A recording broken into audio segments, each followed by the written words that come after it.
Coucou tout le monde, j'espère que vous allez bien. Moi ça va, si ça ne va pas, ça va aller de votre côté, on reste positif. Alors aujourd'hui, on se retrouve pour une nouvelle vidéo. Alors, pour ceux qui ne savent pas, moi c'est Foxy. Et ici nous sommes sur une plateforme bien-être, confiance en soi, développement personnel, astuces de beauté et lutte contre l'acné. Mais aujourd'hui, nous allons parler d'un sujet quand même assez sensible. Alors, si tu es un enfant, je te demande de regarder la vidéo jusqu'à la fin parce que c'est un sujet qui va forcément t'intéresser. Vous allez me dire, ici on parle de bien-être, mais pourquoi on parle d'enfant? Oui, ton bien-être, toi en tant que parent, dépend grandement aussi de la sécurité de ton enfant. Alors aujourd'hui, nous allons aborder le sujet comment protéger nos enfants des agressions S. Alors quand je parle S, je fais allusion à ce mot. Comment protéger nos enfants des agressions S? Donc quand vous voyez ce mot, sachez que c'est le mot S. Parce que je ne sais pas trop comment ça fonctionne sur TikTok. Je ne veux pas que la vidéo soit coupée parce que c'est une vidéo importante. Alors comment protéger nos enfants des agressions S? Alors, avant d'expliquer comment protéger les enfants d'une agression S, il faut d'abord que je vous explique quelles peuvent être les conséquences d'une agression S sur des enfants à long terme. Alors, un enfant qui est passé par des agressions S, c'est un enfant qui va d'abord grandir en étant mal dans sa peau. C'est un enfant qui ne va pas avoir confiance en lui. C'est un enfant qui va détester son corps. Même quand la personne sera à l'âge de l'adolescence ou à l'âge adulte, elle va détester son corps. Surtout si elle n'est pas guérie de ce traumatisme, elle va détester son corps parce que oui, son corps a été attaqué. C'est difficile d'aimer un corps qui a été utilisé de cette façon, surtout sans notre consentement.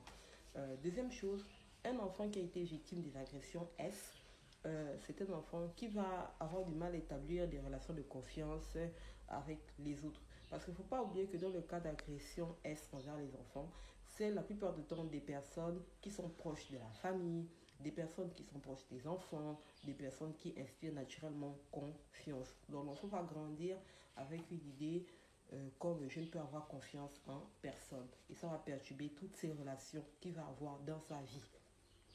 Troisième chose, une autre conséquence que les agressions S peuvent avoir sur les enfants, c'est les maladies psychologiques. Les enfants qui sont passés par des agressions S ont le plus de chances d'attraper des maladies psychologiques comme la dépression, la schizophrénie, tout ce qui est maladie mentale. C'est-à-dire que une personne qui est passée par des agressions S étant enfant est une personne qui va la plupart du temps être prédisposée aux maladies psychologiques.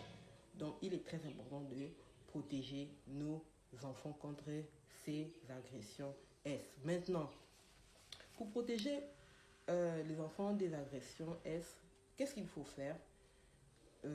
Premièrement, il faut parler aux enfants de la sexualité. Si vous avez des enfants, il faut parler de ça à vos enfants. Oui, pourquoi? Un enfant doit savoir ce que c'est qu'une relation S. Maintenant, quand vous allez parler de ça à l'enfant, cela dépendra de l'âge. On ne parle pas d'une relation S de la même façon qu'on parle avec un enfant de 5 ans.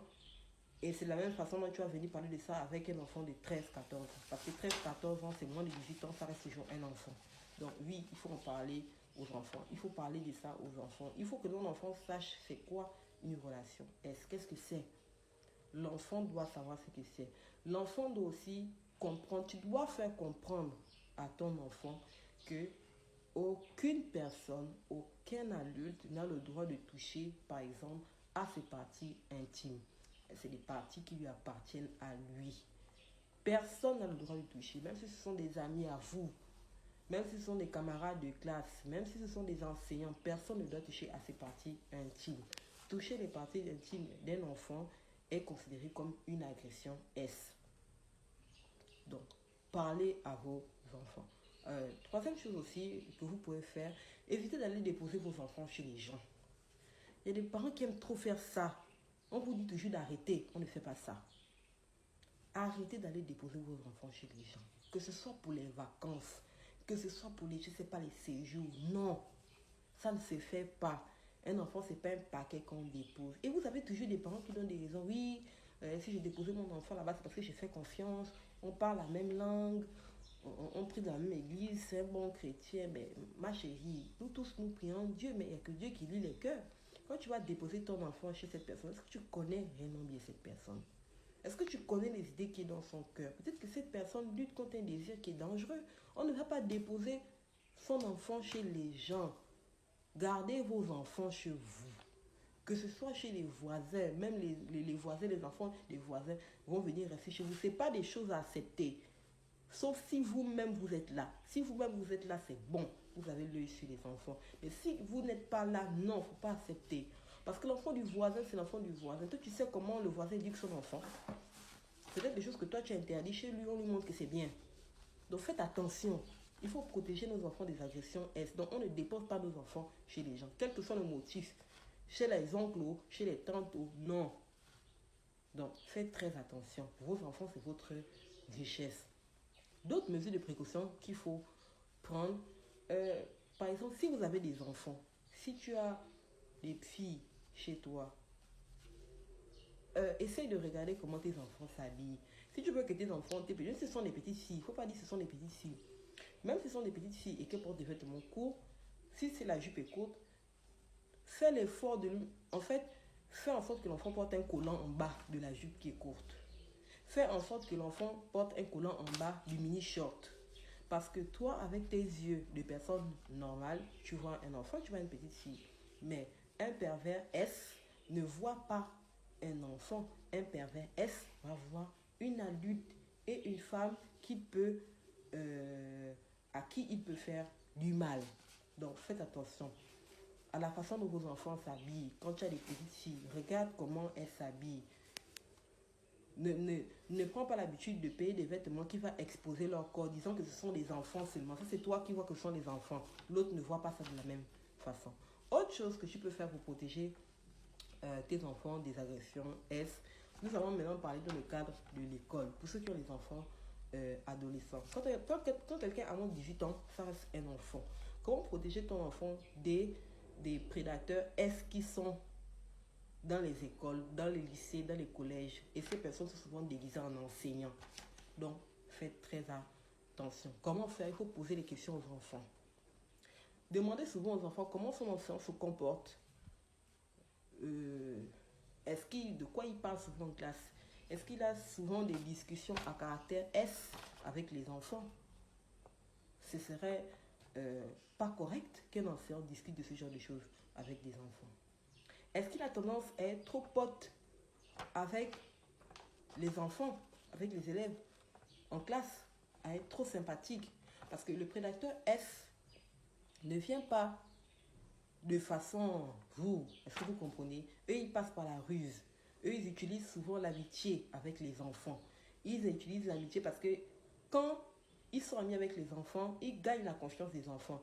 L'enfant se dit, non, donc il est comme moi. Donc, on peut parler de certains sujets, il peut devenir mon confident, alors que non. Lui, c'est un pédagogue. Il n'est pas là pour être un confident.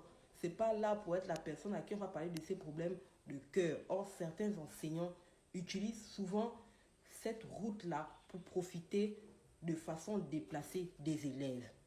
Donc, protégez vos enfants. Renseignez-vous auprès de vos enfants comment les enseignants se comportent en classe. Et si vous entendez vent, si vous écoutez une mauvaise rumeur, n'ayez pas peur de venir à l'école signaler. Sachez que vous êtes parents, il est de votre devoir de protéger votre enfant. N'ayez jamais peur de venir vous plaindre de l'enseignant.